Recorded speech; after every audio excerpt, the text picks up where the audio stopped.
लोक महाराष्ट्र लाईव्ह, जनतेचा रोखठोक आवाज।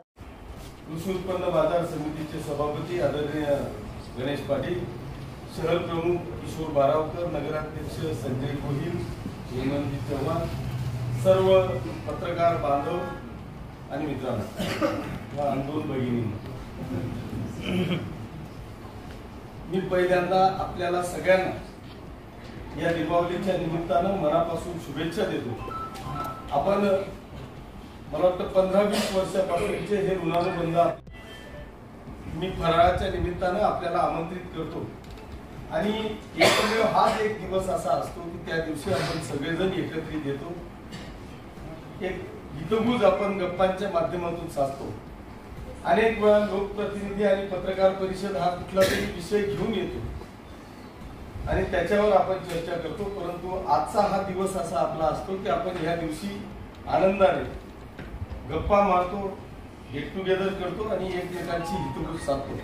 आणि म्हणून मी आज पहिल्यांदा आपल्या सगळ्यांचे मनापासून आभार मानतो की आपण आमच्या आमंत्रणाला मान देऊन सगळेजण आलात, फराळाचा स्वाद घेतला, त्याबद्दल सगळ्यांचे मनापासून आभार मानतो। आपल्याला दीपावलीच्या मनापासून शुभेच्छा देत असताना आता त्या विषयावर जायचं नाही। आपण काही आज जे काही गप्पा आपण या ठिकाणी मारल्या त्या सांगितल्या, अर्थात ते प्रश्नच तुमचे आहेत। खरं म्हणजे ते प्रश्न मला असा अपेक्षित आहे की तुम्ही याच्यातून हा प्रश्न तुम्हीच वृत्तपत्रातून किंवा पत्रकारितेच्या माध्यमातून तुम्ही मांडावं। याचं कारण असं आहे की मी पहिला जो काही विषय सांगितला, मी नेहमी सांगतो की पत्रकारिता निश्चित एकमेकांचे आपण उन्ह दुनं हे ते सगळं निघत असतं, विरोधक असतात, सत्ताधारी असतात, प्रत्येकाच्या भूमिका या सत्तेमध्ये गेल्यानंतर बदलतात, विरोधात गेल्यावर अशा वेगळ्या असतात आणि याचा सगळ्यांचा सराव मला असं वाटतं की आपला सगळ्यांचा झालेला असतो। पण काही ज्या काही गोष्टी आहेत त्या गोष्टी आपल्या माध्यमातून यायला पाहिजे असं आम्हाला देखील अपेक्षित असतं। अर्थात मी जे काय म्हटलं की सत्तेत असल्यावर भूमिका वेगळी असते आणि विरोधात असल्यावर भूमिका वेगळी असते। आज जर का आपण पाहिलं तर मुरुमचा विषय मला वाटतं या ठिकाणी झाला। नगरपालिकेला सांगण्याची आवश्यकता नसते, नगरपालिकेचे हे सगळे बांधकाम विभागाचं असेल, मुरुमचा असेल, हे वार्षिक टेंडर असतं की काही छोटे मोठे जे कामं आहेत ते छोटे मोठ्या कामांना मग ते नगरसेवकाचं किंवा आमदाराची सुद्धा गरज पडणार नाही अशी सुविधा मला वाटतं राज्य सरकारकडून प्रत्येक विभागामध्ये या झालेल्या असतात। पण त्याच्यामध्ये येणारे जे अडथळे आहेत ते अत्यंत भयानक असतात आणि म्हणून मी आपल्याला हा एक संदेश म्हणण्यापेक्षा ही एक बातमीच देतो की एका बाजूला जर आपण वाळूचं धोरण पाहिलं, म्हणजे संपूर्ण राज्याचं वाळूचं धोरण जर का आपण पाहिलं तर त्या वाळूच्या धोरणामध्ये आजपर्यंत एकही वाळूचा कण तुम्ही उचलू शकत नाही अशी परिस्थिती संपूर्ण महाराष्ट्रामध्ये आहे। आता महाराष्ट्रात 288 आमदार आहेत, खासदार आहेत, विधान परिषदेचे आमदार आहेत, जिल्हा परिषद सदस्य आहे, नगरपालिकेचे नगरसेवक आहेत। या प्रत्येकाचं बांधकाम करायचं असेल तर त्याला वाळूशिवाय पर्याय नाही। एका बाजूला कामही चालू आहे आणि शासनाकडून आम्ही वाळूही विकत घेऊ शकत नाही हे तुमच्या डोळ्यात येत आहे। मग हे काम होता कसे आहे? मग ही वाळू चोरी तुम्ही बंद करण्याच्या बातम्या देणार आहेत की नाही? आम्हाला माहिती आहे की इथे मुरुम लागणार आहे, आम्ही मुरुमा करता अधिकाऱ्यांना फोन करतो, पण मुरुम का टाकू शकत नाही? एका बाजूला वार्षिक टेंडर आहे पण तरी मुरुम टाकू शकत नाही। मग ह्या बातम्या आम्ही देणार आहेत की नाही? का टाकू शकत नाही? याचं कारण असं आहे की लोक किंवा मी जरी राज्यातला सत्ताधारी आमदार असेल तरी अनेक गोष्टी अशा असतात की पाय बांधलेले असतात आणि धावा म्हणून सांगितलं जातं। तीच परिस्थिती मग ते कोण राज्य करते किंवा राज्य सरकार किंवा काय कायदे आहे। आता जर का तुम्ही पाहिलं तर राज्यामध्ये अशी परिस्थिती आहे की तुम्हाला जर का मुरुम आणायचा असेल तर तुम्हाला शासकीय कुठल्या तरी याच्यातूनच आणावं लागेल आणि तेही रॉयल्टी फाडून तिथून तो मुरुम आणावं लागेल। आता ज्याला काही आपण ठेका दिलेला असतो, वार्षिक टेंडर दिलेलं असतं, आता इथून शासकीय खदान कुठेतरी 5-10 किलोमीटरवर असेल। आता तिथून एक ट्रीप टाकण्यासाठी रॉयल्टी फाडून त्याला जर यायचं असेल तर हे टेंडरला 10 पट वाढवावं लागेल, त्याच्याशिवाय तो मुरुमच टाकू शकणार। आणि म्हणून वारंवार आम्ही टाकून सुद्धा किंवा अधिकाऱ्यांना सांगून सुद्धा अधिकाऱ्यांनी आदेश केल्यावर सुद्धा तो ट्रॅक्टरवाला वार्षिक ठेक्यावाला तो तुम्हाला मुरुम टाकू शकत नाही। विषय एकदम किरकोळ आहे. मुरुमाच्या ट्रिपा पाहिजे, टाकायलाच पाहिजे. पण मग मला असं अपेक्षित आहे की तुम्ही जरी मी सत्तेत असो तरी ह्या बातम्या घ्या, लोकांना किंवा राज्यकर्त्यांना याची जाणीव करून दिली पाहिजे. याला खरी पत्रकारिता म्हणतात असं माझं मत आहे. ही वस्तुस्थिती आहे की तांबे सरकारने आता सांगितलं की आमचे घर नियमन करा. आता हा विषय 2017 मध्ये मला वाटतं ग्रामविकास मंत्री आदरणीय भुसे साहेब असताना हा जेव्हा आपण राज्य विधान भवनामध्ये हा विषय घेतला त्यावेळेस 2017 मध्ये हा कायदा झाला की 2011 पूर्वीचे जे अतिक्रमित घर असतील, मग ते ग्रामीणचे असू द्या किंवा शहराचे असू द्या, 2011 पूर्वीचे जेवढेही घर असतील हे नियमित करण्याच्या संदर्भामध्ये कायदा तयार केला गेला. 17 ते 2023 6 वर्ष झाले, अजूनही इम्प्लिमेंट नाही. तर ही काय इम्प्लिमेंट नाही हे एकदा तुम्ही तुमच्या पत्रकारितेतून विचारा किंवा याच्यावर आपणच शोधा की हे का झालं नाही. ही जी काही ताजमहलाची कुठी मारून ठेवली ना, अख्खे जग फिरतंय पण अजूनही ते पाणी गळणं थांबत नाही. तशीच परिस्थिती आहे. सगळे डिपार्टमेंट आमचे आहे. एकमेव फक्त हा जर का विषय तुम्ही पाहिलात आज पूर्ण राज्यातला हा प्रश्न 100% सुटणार आहे. आम्ही वारंवार अधिवेशनामध्ये हा हे सगळे विषय घेतो, पण याच्यावर मार्ग का निघत नाही, तर ही जबाबदारी तुमची सुद्धा आहे. तर मला असं वाटतं की हे चाणक्यपणे एखाद्या पत्रकाराने जर का अभ्यासपूर्ण ह्या विषयावर मांडलं आणि त्याची जर का तुम्ही सिरीजच घेतली आणि त्या सिरीज मध्ये असे एखादा जर का एखादा पत्रकाराने तो विषय घेतला की आपल्याला आता हा विषय तडीस न्यायचा आहे, या लोकप्रतिनिधींना मला भाग पाडायचा आहे, हा विषय जर का तुम्ही मनावर घेतला तर मला असं वाटतं की 100% तो विषय सुटायला आमच्या सारख्यांना सुद्धा मदत होईल. याचं कारण असं आहे, म्हणजे काही मेक सांगितली कायदा झाला, लोक तिथेच राहत आहेत. पण आज आमच्या पुढे ह्या अडचणी आहेत की ही जागा जोपर्यंत त्या मालकाच्या नावे होत नाही तोपर्यंत केंद्राकडून येणारं किंवा राज्याकडून येणारं घरकुल हे आपण त्याला मंजूर करून देऊ शकत नाही. आज ते जे काही जागा आहे ती फक्त म्हणजे तो जागा मालक नाहीये, तो निमला मालक. जोपर्यंत तो त्या जागेचा मालक होत नाही तोपर्यंत राज्याकडून किंवा केंद्राकडून घरकुलाचा जो लाभ आहे, जो काही 1,00,000, 2,00,000, 2.5 लाख रुपयापर्यंतचा घरकुलाचा लाभ आहे तो त्याला मिळत नाही. तो जोपर्यंत मिळत नाही तोपर्यंत नगरपालिका किंवा ग्रामपंचायत जिल्हा परिषदेचा जो येणारा कर आहे तो ग्रामपंचायतांना किंवा नगरपालिकांना मिळत नाही. तोच व्यक्ती जोपर्यंत त्याला ती जागा त्याच्या नावावर होत नाही तोपर्यंत कुठली बँक त्याला कर्ज देऊ शकत नाही. ही वस्तुस्थिती आहे. मग हे सगळं काम काय फक्त पुढाऱ्यांचंच आहे का? मला असं वाटतं की ह्या सगळ्या गोष्टींमध्ये जसं आपण 4 आधारस्तंभ समजतो त्याच्यातला तुम्ही एक आहे, आम्ही एक आहे, आणि ह्या सगळ्या आधारस्तंभांची वेगवेगळी जबाबदारी आणि ती जबाबदारी पार पाडण्याकरता मला असं वाटतं की आपण सगळ्यांनी एकत्रितरित्या काम करणं हे अत्यंत गरजेचं आहे. आता सेम परिस्थिती त्यांनी तो नगरदादांनी तो प्रश्न मांडला नाही, म्हणजे त्यांचा तो एक प्रश्न होता की तो म्हणजे बसत्ता प्रकार. आता हा जो काही बसत्ता प्रकारचा विषय आहे, गिरणेच्या काठाशी असलेले सगळे जेवढे गावं होते ते स्थलांतरित झाले आणि या स्थलांतरित झालेल्या गावांना बसत्ता प्रकार दिला गेला मागच्या 50 वर्षापासून. पण ते बसत्ता प्रकार दिल्या गेल्यामुळे ते अजूनही घर वाटणी होऊ शकत नाही, ते विक्री करू शकत नाही, त्याच्यावर कर्ज काढू शकत नाही. आता तेव्हा आजोबा होता, नंतर बाप झाला, आता मुलं झाले, त्याचे नातू होत आहे, वाटण्या करायच्या नावावर करायचंय, त्याच्यावर कर्ज घ्यायचंय, अजूनही तो प्रश्न सुटत नाही. हा विषय आम्ही वारंवार मांडलेला आहे, तुम्ही याच्यावर वाचा ठेवणार आहेत की नाही. मला असं वाटतं की ह्या सगळ्या विषयांच्यासाठी जे काही तुम्ही आज आपण प्रश्न उत्तर घेतली किंवा चर्चा केली, या चर्चेतून खऱ्या अर्थाने मला असं वाटतं की आपण वेगवेगळ्या वृत्तपत्रांनी जर का वेगवेगळे विषय जर का आपण हाताळले आणि त्याच्यावर जर का आपण केलं, नाही तर मग बऱ्याचदा असं होतं तुम्ही म्हणा. आता मी परवाच्या बातम्या ऐकल्या,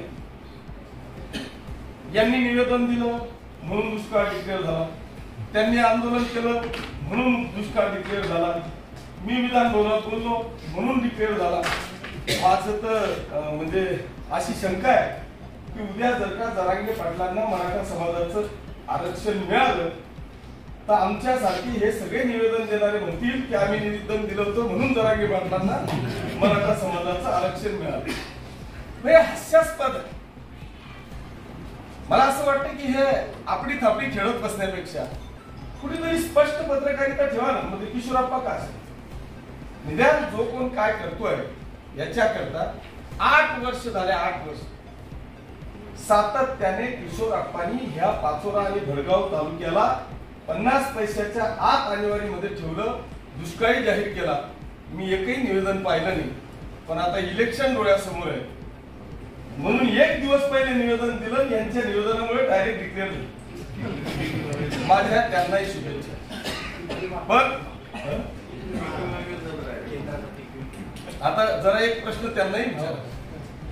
खरं म्हणजे मी आजपर्यंत माझ्याकडे जर का पीक विम्याच्या संदर्भात कुठलाही आमचा शेतकरी बांधव आला असेल ना तर त्याला मी आजपर्यंत असंच उत्तर दिलंय की बाबा पीक विम्याशी माझा काही संबंध नाही. पहिल्यांदा त्या पीक विम्याचं नावच आहे पंतप्रधान पीक विमा योजना. आता आमचा शेतकरी तो बिचारा त्याला अनाडी आहे, त्याला खूप काही कळतं असं नाहीये. परंतु त्याचा साधा प्रश्न असतो की आम्हाला पीक विमा मिळायला पाहिजे. आता माझा त्यांना नेहमी असं हे म्हणणं असतं की निश्चित पीक विमा मिळायलाच पाहिजे. पण आज अशी परिस्थिती की आमचाही इन्शुरन्स असतो. माझा ऍक्सिडेंट झाला, मी मेलो तर मला पीक विम्याचा बेनिफिट मिळतो ना. कमी भरला म्हणजे दुसऱ्या दिवशी ड्युटी झाली माहिती. आता मी 10 वर्ष झाले पॉलिसी काढली होती, 10-12 लाख रुपये भरले, 5 लाख रुपये वापस दिले, तरी ते असं सांगताय की मी पीक विमा देतो, मी इन्शुरन्स देतो. 10-12 लाख रुपये भरले असतील, 5 लाख रुपये 4.5 लाख रुपये दिले आणि त्याचं मी इतकं कौतुक चालू आहे. आता सेम परिस्थिती पीक विम्याची की जर पीक विमा आम्ही काढला. आता या पीक विमा खरं म्हणजे हा काही निकष असे आहे की तुमचे सातत्याने 45 डिग्री सेल्सिअस पेक्षा 5 दिवस किमान तुमचं टेम्परेचर गेलं पाहिजे. अतिवृष्टी होऊन ते रेकॉर्डला आलं पाहिजे. काहीतरी वेगवेगळ्या पद्धतीचं इतकं मोठं वादळ आलं पाहिजे की त्या वादळ तुमचं रेकॉर्डवर आलं पाहिजे. आणि ते सगळं झाल्यानंतरच तुमचा पीक विमा हा ऑटोमॅटिकली डिक्लेअर होतो. पण आता आमचा समज असा आहे की आम्ही पीक विमा काढला म्हणजे तो भेटलाच पाहिजे. पण मग याच्याकरता आम्ही कधीतरी प्रबोधन करणार आहोत की नाही की फक्त समोरच्याने सांगितलं की हाला हा लावायचं, बोला हो लावायचं आणि ते पुढे चालून त्याच लोकांना याचा त्रास व्हायचा. ह्या सगळ्या गोष्टी ज्या आहेत ह्या आपण पण सांगितल्या पाहिजे. मला असं वाटतं की आता 8 दिवसापूर्वी ज्या एकाने पत्रकार परिषद घेतली होती आणि त्याच्यात सांगितलं होतं की मी अमुकला निवेदन दिलं आणि पाचोरा भडगाव तालुक्यातल्या लोकांना 6 कोटी रुपयाचा पीक विमा मंजूर झाला. 8 कोटी. आता त्याला विचारा की 8 कोटी रुपये मंजूर झाला नाही, दिवाळी गोड झाली त्यांच्या खात्यात पडले. त्याला मला 8 रुपये तरी पडले का?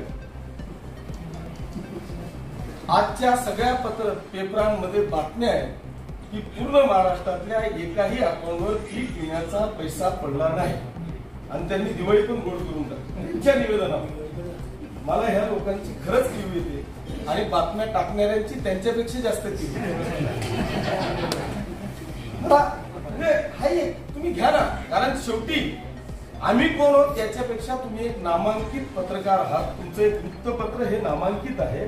त्याच्यात येणारी प्रत्येक बातमी ही योग्यच असेल, खरीच असेल असं एकदा शिक्का मोर्तब झालेलं आहे. आपल्यापेक्षाही आपल्या वृत्तपत्राचं नाव मोठं आहे. त्या वृत्तपत्रामध्ये माझी जर का खोटी बातमी गेली तर त्याच्याबद्दल माझ्या या पब्लिकमध्ये किंवा या जनतेमध्ये चुकीचा संदेश जाऊ शकतो. दुसऱ्यांदा तो माझ्यावर आणि माझ्या वृत्तपत्रावर विश्वास ठेवणार नाही याची देखील जबाबदारी आणि हमी मला असं वाटतं की आपण सगळ्यांनी घेतली पाहिजे असं माझं स्पष्ट मत आहे. आणि म्हणून आपण या जे काही तो बोगद्याचा विषय आहे नक्कीच आपण तो या ठिकाणी घेऊ. असे अनेक विषय आपण सांगितले. मी हे सगळे विषय मार्गी लावणार यात काही शंका नाही. पण आज मी आपल्याला या निमित्तानं मी सांगेल की तुम्ही एक साधा प्रश्न आहे म्हणजे मी जे काही खरंच पत्रकारिता करत असतील त्यांना हा सगळा विषय पण लक्षात येईल.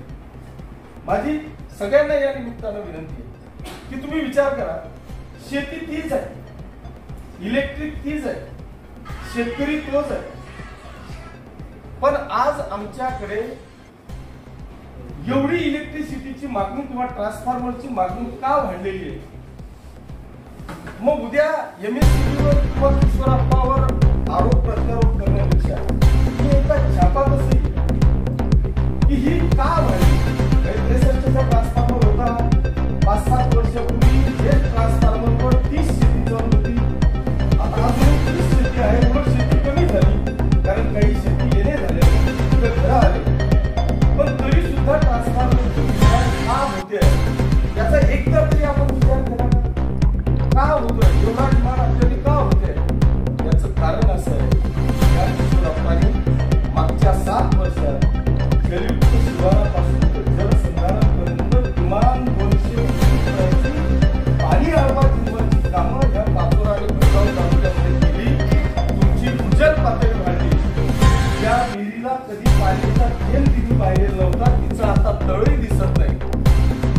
ज्या विहिरीवर 5ची मोटर चालत होती तिथं आता 10ची मोटर टाकली तरी पाणी आटत नाही. जोनी कधी कपाशी पण काढू शकत नव्हता तो आता मोसंबीच्या आणि केळीच्या नादात काय लावलाय. एवढी भूजल पातळी वाढली की आज आमचा प्रत्येक शेती करणारा शेतकरी हा 100% बागायतदार झालाय.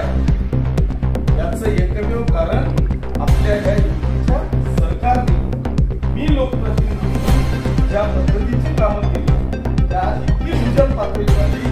लोकांना एकमेव फक्त प्रश्न आमच्या समोर असतो ट्रान्सफॉर्मरचा.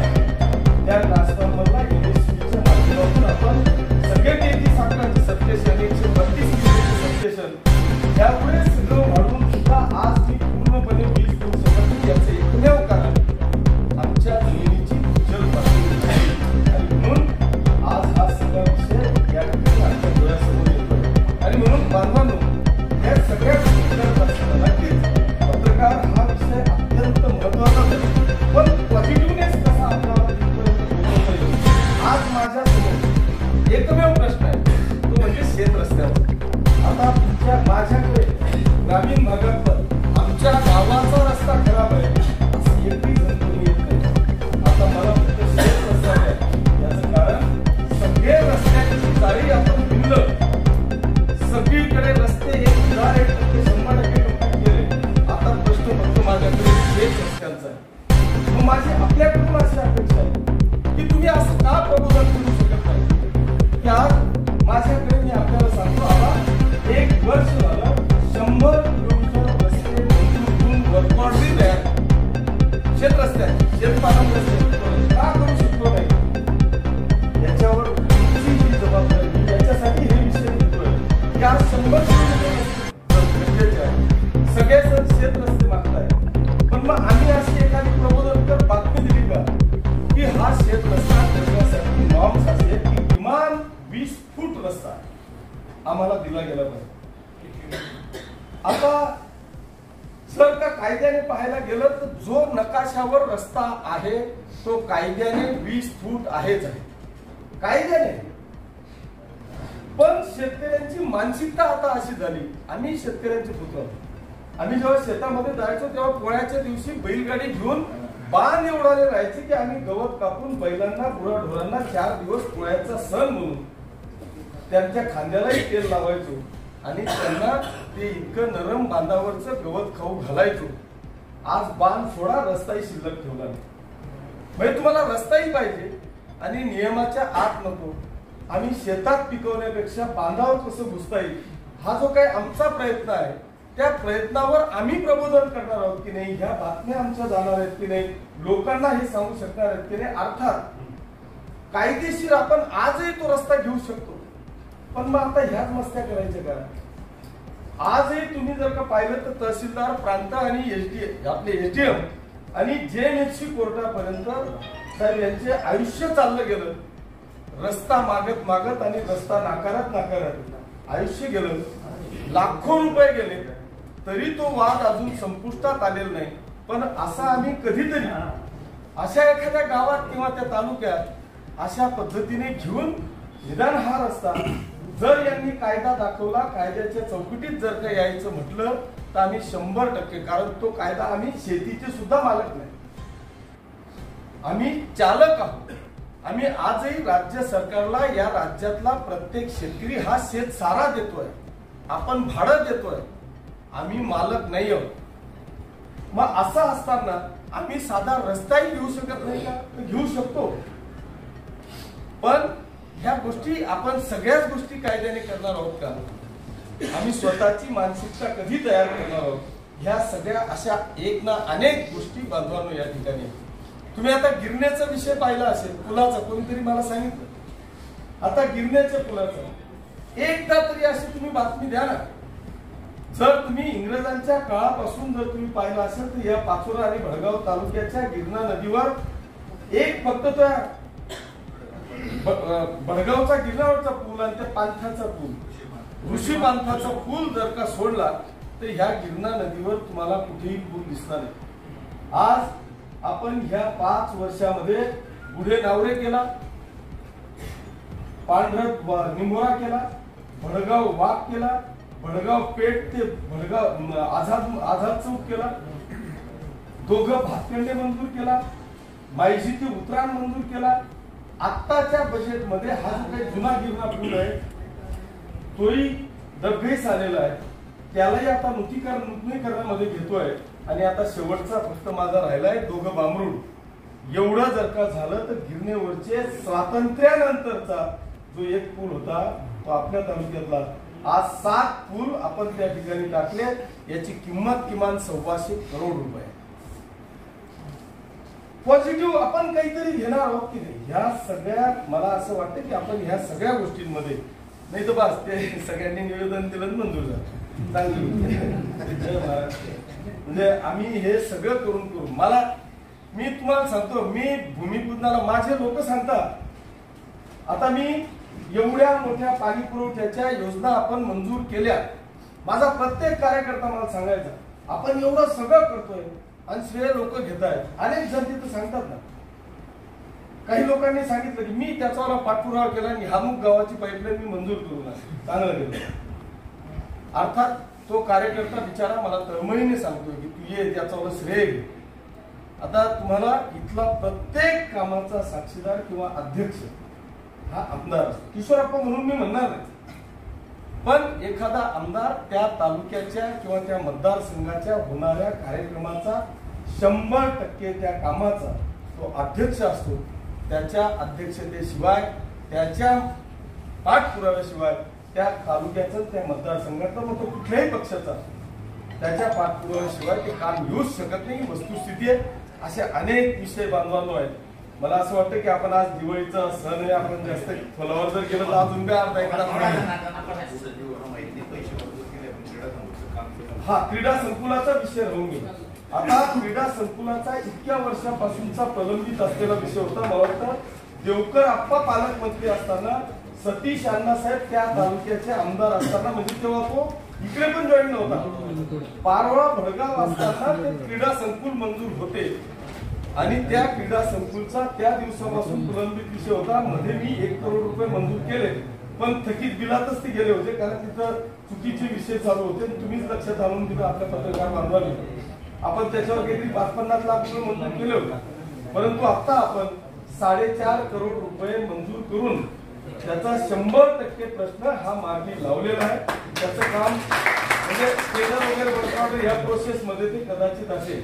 असे एक ना अनेक विषय बांधवांमुळे मी फक्त आता जो काही बवळाचा विषय आहे, आता तो भडगाव तालुक्यातल्याच बांधवांना मी सांगतो की आज जर का तुम्ही पाहिलं तर 11 जून 2019चा जो काय वादळ होतं, आता काही टेक्निकल गोष्टी होत्या आणि त्या टेक्निकल गोष्टीमुळे 2023 उगवलं. आता परिस्थिती इतकी भयानक होती की मी त्या बोरनार गावाला गेलो आणि त्या बोरनारला आता एखादा शेतकरी बिचारा खरंच आपल्या पिकाला आपल्या पोटाच्या मुलासारखं बाळासारखं जगतो. आणि जेव्हा अशी काही भयानक परिस्थिती येते त्यावेळेस मी माझ्या याच्याने पाहिलेलं, माझ्या डोळ्याने पाहिलं, दोघं नवरा बायको ते केळीचं पीक उद्ध्वस्त झालेलं असताना अक्षरशः चक्कर येऊन खाली पडले. त्या बिचाऱ्याला मला वाटतं अटॅक आला. आणि मी ते चित्र पाहिल्यानंतर मी विधानसभेत ह्या विषयाला आवाज उठवला. पण माझा नाईलाज होता की घटना किंवा ती जी काही GR आहे जून मध्ये असं कुठलंही वादळ येत नाही, असं कुठलंही नुकसान होत नाही किंवा असं कुठलंही पीक नसतं असा त्या तुमच्या GR मध्ये आहे. मी त्याला मदत व पुनर्वसन विभागाकडे फिरत फिरत फिरत 2023 पर्यंत आलो. पण आज सुदैवाने मी आपले मदत व पुनर्वसन मंत्री आदरणीय अनिल दादांचे मनापासून आभार मानेन. मी त्यांना विनंती केली ही वस्तुस्थिती आहे. इथे 10-20 वर्षाचे निंबाचे बाबळाचे झाडं कोसळले, इलेक्ट्रिकचे पोल गेले, या केळीच्या बागा गेल्या. मग या काय आम्ही हाताने पाहिल्या? बरं, याचा सर्वे आदरणीय गिरीश भाऊ त्यावेळेस पालकमंत्री होते, ते येऊन गेले, कलेक्टर येऊन गेले, आम्ही स्वतः तिथं 10 चक्रा मारल्या. ही वस्तुस्थिती असताना तुमच्या GR मुळे जर का आमच्या शेतकऱ्याला बेनिफिट मिळत नसेल तर हा GR तुम्ही बदलला पाहिजे.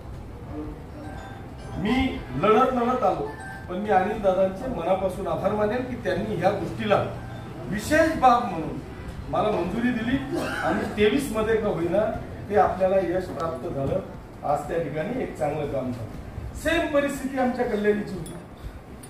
सेम म्हणजे अशा परिस्थितीमध्ये त्या बापाची आई वडिलांची जी काय परिस्थिती आपण पाहिली, त्या समाजाची पाहिली, पूर्ण तालुक्याची जिल्ह्याची आपण परिस्थिती पाहिली. पण आज मी माननीय मुख्यमंत्री महोदयांचे आभार मानेन की त्यांनी शासन आपल्या दारीच्या कार्यक्रमामध्ये शब्द दिला आणि 5 लाख रुपयाचा धनादेश मी दिवाळीच्या आधी त्या कुटुंबाला देऊ शकलो. हे एक आत्मिक समाधान आहे. त्याच्यामुळे ह्या ज्या काही अनेक गोष्टी आहेत मला म्हणजे सांगण्यासारख्या. जर विकासावरच बोलायचं म्हटलं तर मी तास कारण विकास एवढा केलेला आहे की मला ह्या सगळ्या गोष्टींमध्ये आपण पुढे जाणार आहोत. पण मला आता थोडस आपण तेच फक्त पाणी, वीज, गटार, लाईट याच्या पलीकडेही आपल्याला मला असं वाटतं की आपण जायचंय. मी ह्या दिवाळीचं सोडा, जर खरंच तुमची तयारी असेल आणि खरंच आपल्याला समाजाला न्याय द्यायचा असेल, एक आधारस्तंभ म्हणून द्यायचा असेल तर माझी आपल्याला विनंती आहे की एक दर महिन्याला आपल्याला सगळे राजकीय जोडे बाजूला ठेवून फक्त ह्या मतदारसंघाचा मी काहीतरी लागतो, मी याला काहीतरी देऊ शकतो, माझ्या लेखणीतून आमदाराचे शासनाचे मी डोळे उघडू शकतो, अशी जर का आपली तयारी असेल तर मला असं वाटतं की आपण सगळ्यांनी दर महिन्याला करूया एकदा या चर्चा करा. फक्त मतदारसंघावर चर्चा करायची, विरोधक कोणीच नाही. की आपल्याला हे चांगलं करायचं, हे काम करायचं, ह्या समाजाला, ह्या मतदारसंघाला आपल्याला सगळे मिळून न्याय द्यायचा आहे. ही भूमिका ज्यांची असेल ना त्यांनी बिनधास्त या दर महिन्याला या. आणि मी तर म्हणतो ना अशी डेअरिंग मान्य वाटत कोणी केली असेल महाराष्ट्रात कोणी केलं नसेल. मी 2014 मध्ये जेव्हा पहिल्यांदा आमदार झालो, 2019च्या आधी ही जी कैलासवासी तात्यासाहेबांची शेवटची मिटिंग होती, मी आव्हान केलं होतं पूर्ण मतदारसंघाला. जवळपास 5000 लोक होते, सगळे पत्रकार तुम्ही साक्षीदार होते आणि सगळ्यांना आव्हान होतं की तुम्हाला वाटेल ते विचार, प्रश्न तुमचे उत्तर माझे. 5 तास निर्मल इंटरनॅशनल स्कूल मध्ये तो कार्यक्रम चालला. तात्यांनी माझी पाठ थोपटली की महाराष्ट्रात कदाचित हा पहिला कार्यक्रम आहे इलेक्शनच्या पहिले, असं कोणीही आव्हान स्वीकारत नाही. आणि ते 5 तास चाललेल्या कार्यक्रमामध्ये 100% प्रश्नांना मी उत्तरं दिली. एकाही प्रश्नाला पूर्ण झालो नाही. याचं एकमेव कारण मी जमिनीवर, माझं ह्या मतदारसंघाशी नातं आहे, इथल्या प्रत्येक विषयाला मी हाताळतोय आणि म्हणूनच एवढी आपण डेअरिंग करू शकलो. नाही तर एखाद्याही प्रश्नाला जर का ट्रोल झालो तर तो मला किती खाली आणू शकतो याची कल्पना असताना सुद्धा आपण 100% त्याला न्याय देण्याचा प्रयत्न केला आणि आव्हान दिलं. आणि म्हणून माझी हेच आपल्याला म्हणणं आहे की आपल्याला जायचंय, एकदम महत्वाकांक्षी प्रकल्प आपण घेऊन जाऊ. भविष्यात आपल्याला कशा पद्धतीने ह्या मतदारसंघातल्या तरुणांपासून, शेतकऱ्यांपासून, बेरोजगारांपर्यंतचा हा प्रत्येक विषय आपल्याला रेटून कसा नेता येईल. मी अनेकदा या विषयावर चर्चा करतो, परंतु मला माझी अजून तेवढी हिंमत पण नाही, त्या लेवलपर्यंत मी गेलेलोही नाही. दुर्दैव आहे की ना या जिल्ह्यात अशी बैठक होते ना, अशी चर्चा होते ना, उत्तर महाराष्ट्रात अशी कधी चर्चा होत नाही. हे आपलं सगळ्यांचं दुर्दैव आहे. आणि म्हणून आता मी तो नाद सोडून मी आणि माझा मतदारसंघ एवढाच आता माझ्या समोरचा अजेंडा आहे, त्याच्याशिवाय पर्याय नाही. कारण मी जर का नेता व्हायला लागलो कारण एकदा फक्त सुरेश दादांनी नाही मनोहर जोशींनी तात्यांना शॅडो कृषी मंत्री डिक्लेअर केलं आणि दुसऱ्या टर्मला त्यांचा पराभव झाला. इतका विद्वान माणूस की ज्यांनी महाराष्ट्रात कृषीच्या संदर्भात नाव कमवलं, ख्याती केली आणि त्यांना उद्याचा कृषी मंत्री डिक्लेअर केल्याबरोबर ते इतके खेकडेला लागले की तात्यांना खाली यावं लागलं. ही वस्तुस्थिती आहे आणि म्हणून आपण बाकीच्या विषयांवर न जाता ज्या नाही तो जहान आहे एकदा जिवंत राहून मग पुढे महाराष्ट्रातील महत्त्वाच्या आणि ताज्या बातम्या पाहण्यासाठी लोक महाराष्ट्र न्यूज चॅनलला यूट्यूबवर सबस्क्राईब करा आणि बेल आयकॉन प्रेस करा.